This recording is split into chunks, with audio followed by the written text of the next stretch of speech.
Hello and most welcome to H1034. And today I would like to talk about how energy can be understood as being awareness, and that awareness make the superposition collapse.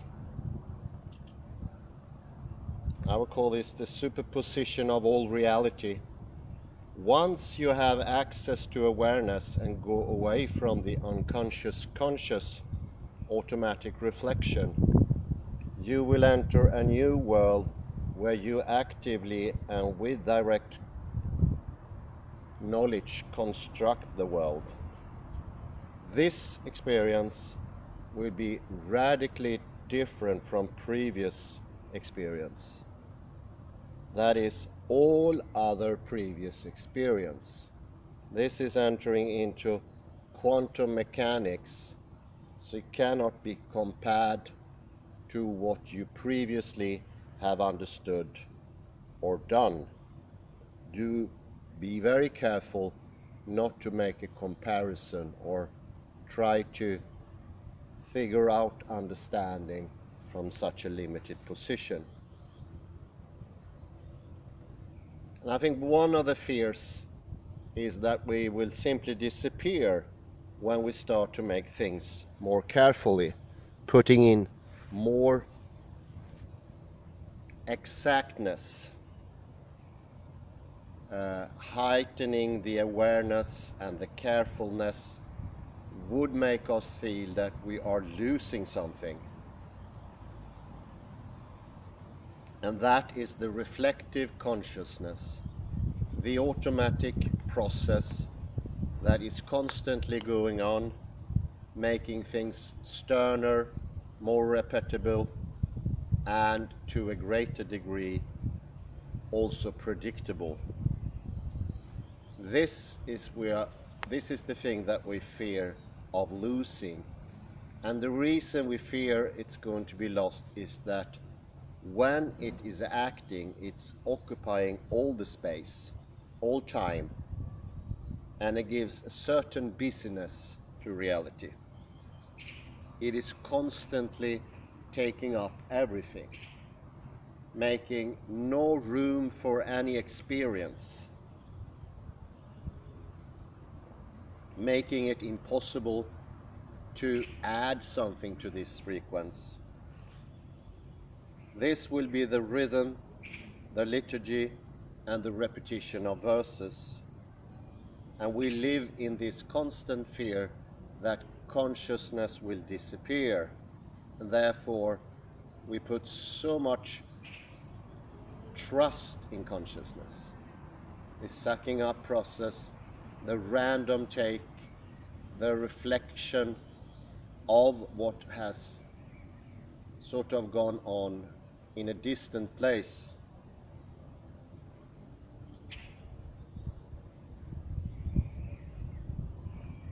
We fear the fact of not being there.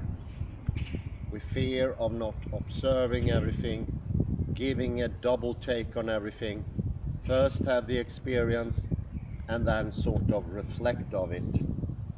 And the time lag in the end becomes natural. It becomes a part of reality itself. And this time lag is what we call consciousness.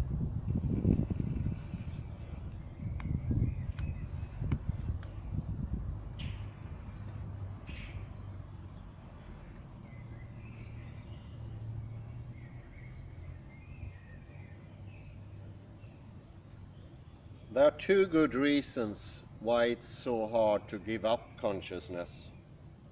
The first one being, according to the logic of consciousness, there are no possibilities of both thinking and reflecting the thinking. In the logic of reflective consciousness of Richard E. Lynch, it's constantly an either-or process going on. You can't both have an experience and be aware of it. It's either or. And this is the nature of reflective consciousness in a nutshell.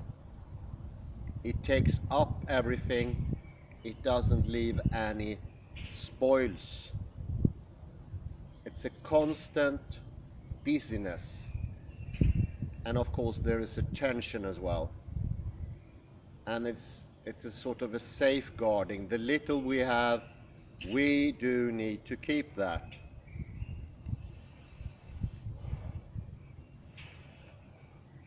To have it as close by as possible. The second one, reflective consciousness, is automatic, and it's so habituated in our ways. We always start with it automatically without being aware of it. And this is why all discourse that dwells into this subject needs to look what is physics, because we regard what reflective consciousness creates, so to speak, or what is part of its doings, its construct. For instance, subject in space in front of an object. That is most definitely an integral part into the whole thing. Something that cannot be done without.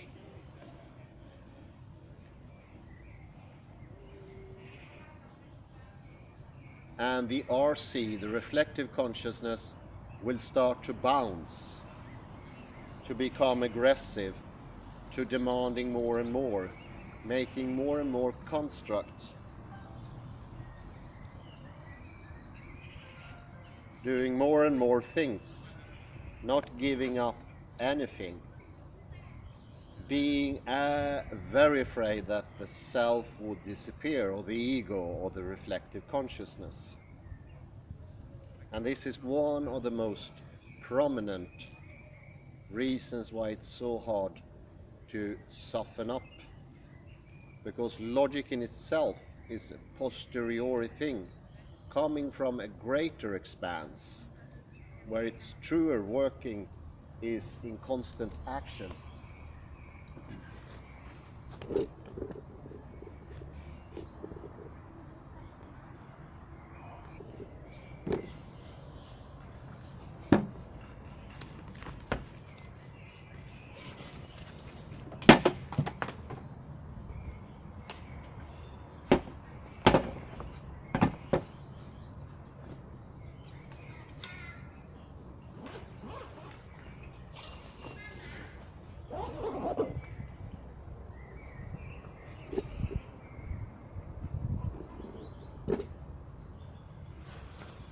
So logic is greatly involved in the construct of the reflective consciousness. Logic, or classical logic, is part and parcel of the law of the excluded middle. It's not unfair to say that logic builds up the reflective consciousness. It is an absolutely integral part of what it is. And it's not something it can do without. It needs to be there for it. It needs to give leverage, and it's sort of coming from reflective consciousness. But one important clue is they are produced at the very same time. They sort of spring into existence at the very same time. And that is the revealing point. According to the reflective consciousness and logic itself, it should not be that way. Logic should be absolutely separated, having nothing to do with the reflective consciousness. It needs to be something other, something different.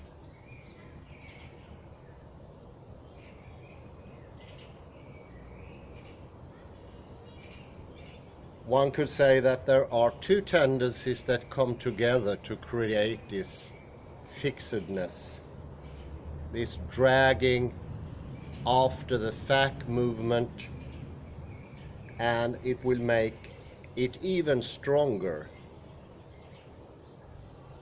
There will be a fight when awareness enters.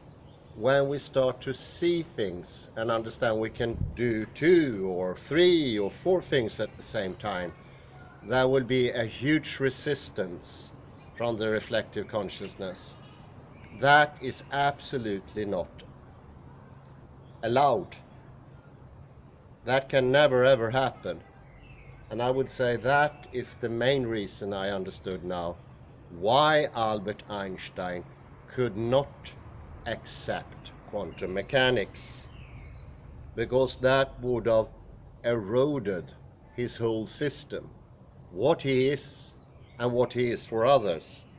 It would be impossible for him, he thought or felt or experienced, even I would say experienced, to be anymore once this important thing got questioned. For his perspective, everything would sort of sizzle away into nothingness or scary things, randomness. This is how it's perceived from the reflective consciousness, entering into complete randomness. But it's not that way. Randomness is what the reflective consciousness is. It's a constant, repetitive mistake, and it doesn't have a history, the reflective consciousness. It could have a start, but it doesn't have a history. It doesn't have a development. It's simply just there. And in every and each moment, it gets a newly constructed. That means that there is no connection between each and every constructed reflective consciousness moment. And I think there is a better way of expressing that, and that is that the reflective consciousness is the separated moment. It's a sort of a now with a very small n. It's the little beings now, if you like, if you're going to use a Heideggerian term here. It's the beings now that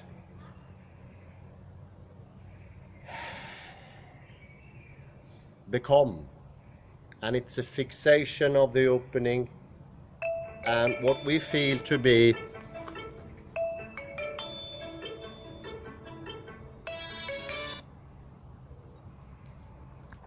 Hallå där! Ja, nej, men jag kilar ut och möter det där. Hallegatan, okej. Jag är där om 2 sekunder. Ja, perfekt. Hej, hej.